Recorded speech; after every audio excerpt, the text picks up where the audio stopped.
Alright, so today we're going to be going over how to install a processor and a heatsink.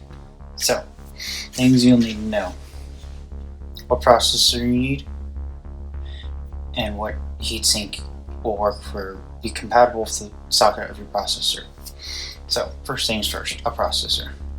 Now, how do you know what processor you need? On your motherboard specifications, it will tell you the socket of the motherboard, and usually there will be a list with any brand new modern board. There will be a list of compatible processors included in the instruction manual or on the side of the box. You can also get this list from the internet. You just search it up on that interwebs and then it'll pop up. Of course, that'd be kind of hard because your computer is completely disassembled. So make sure you get the right processor. So this is an AMD board, right? And you gotta make sure you got that right processor. An easy way to know that: use flat pins or PGA. No, do not.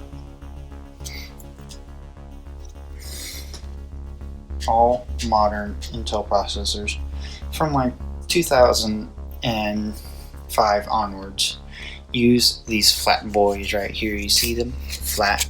Can you see that? It's flat. That's how you know it's not AMD. You can also tell because on the front there will be labeling and identification for that processor. I don't know if you can see that through the packaging, but that's clearly not an AMD processor. Now, this is a compatible processor for a board. It says it on the internet, in the manual, and anywhere we need it. So, another way you can tell, it's got these big penny boys. You can see how much smaller they are, and they actually do stick out from the processor. Be sure not to damage these. This is very important. Now, speaking of damage, you gotta be sure to discharge yourself. The way you can do that is either by wearing a discharge strap or by touching a metal surface on your case of your computer or just any general exposed steel surface. So we got this here. Do not try discharging yourself on your board. That could damage components, not likely, but still could. So, how do you install it? First thing you need to do, you need to open up the socket. And second thing you need to do is, wait a minute, we forgot a good step, an important step. All processors have a golden triangle on them. See it? See if I can get into focus. A gold triangle. You see it there on the bottom left? Focus. You see it there on the bottom left? You got that golden triangle you need to get. My camera just moved. You got a golden triangle on the left. And then on these boards, you'll see on the socket here, there will always be a triangle. And as you can see here, it is over here on the bottom left. I'll show you.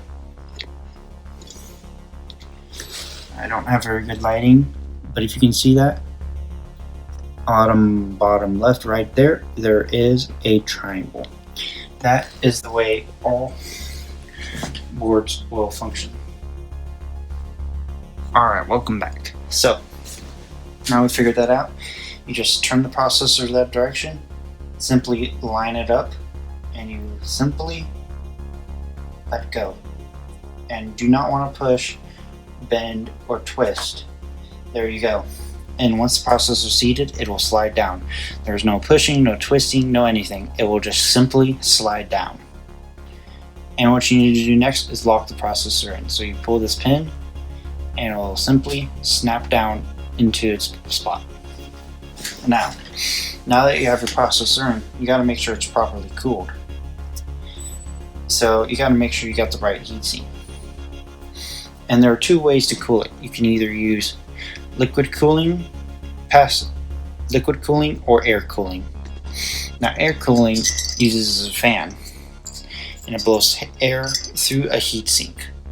Now, obviously, this is not meant for a board because our board is AMD. And this is obviously an Intel stock cooler. And ways you can tell whether or not it works for your board is you can either literally stick it up there, hold it above. I do not recommend this method because if you drop that, damage your board.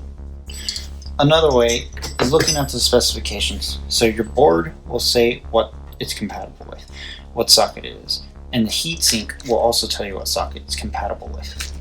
Now, for AMD, actually for all boards, there's two ways to mount it.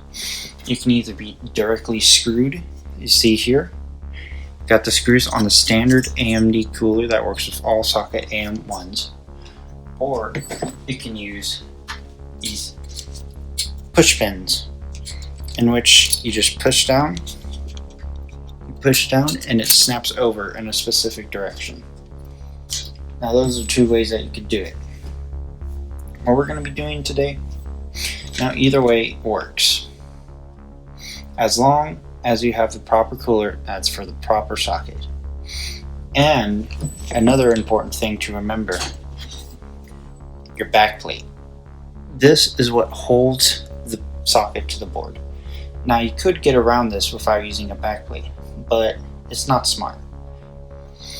See, what you do is just grab some bolts and you directly screw this to the back of the motherboard. Not smart, because the backplate actually adds sturdiness and distributes the weight across the board so that you do not snap or rip your board in half, which has happened before. So, to install a backplate, you quite simply need to grab your board. Be sure to grab all electronic boards from the side so that you do not damage any components. Helpful tip. So you turn it, be sure to keep it straight up and down so that you do not damage any of the components. And you make sure that your backplate lines up with your board. Make sure it doesn't hit any traces or components. Keep that pressed on back there, and you can quite simply lay it down. Now this will not be the same for all processors, all boards, all processors, all mounting systems, but this is a general way to do it. Now there are two methods you could do. I could either directly screw on with a stock cooler, which is compatible with this backplate, or I could go and grab these clips here. Now many boards will have different styles of clips. This is made specifically for AMD, and this is what came with the board. So I'm simply going to screw these in. Now, there are different types of mounting methods.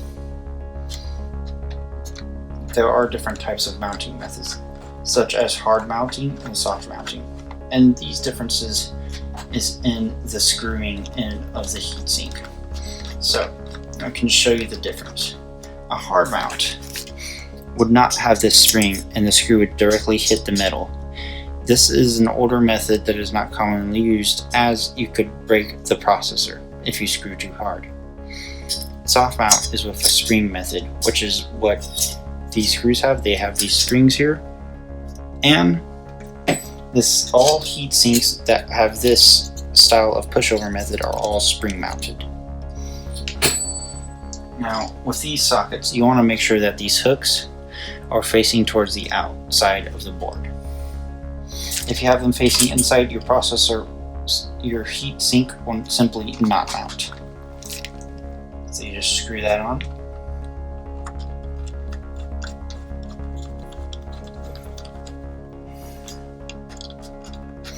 And make sure that it's nice and snug, not too tight, otherwise you break the board or the plastic. And simply, if you're installing this directly with this processor heatsink, you want to go in a zigzag or a star pattern depending on how your cooler is functioning. Excuse me. And that's the first half. Now it's time for the second half.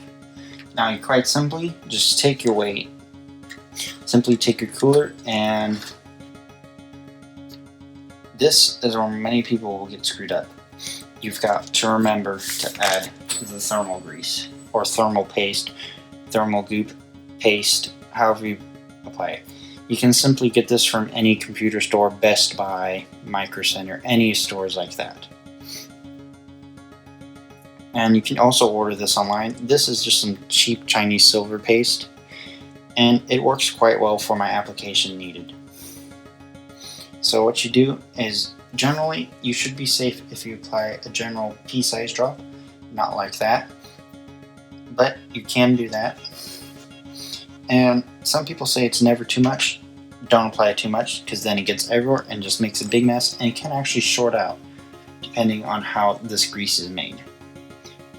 You set your processor sink on there, you let it rest there a minute, spread out the paste. You can make circular motions, spread it out slightly more, and see how big your spread is. It's not that big. You can also attach it, the processor cooler, to your board and see how much pressure it applies in that sense, and see how much it spreads out your thermal grease.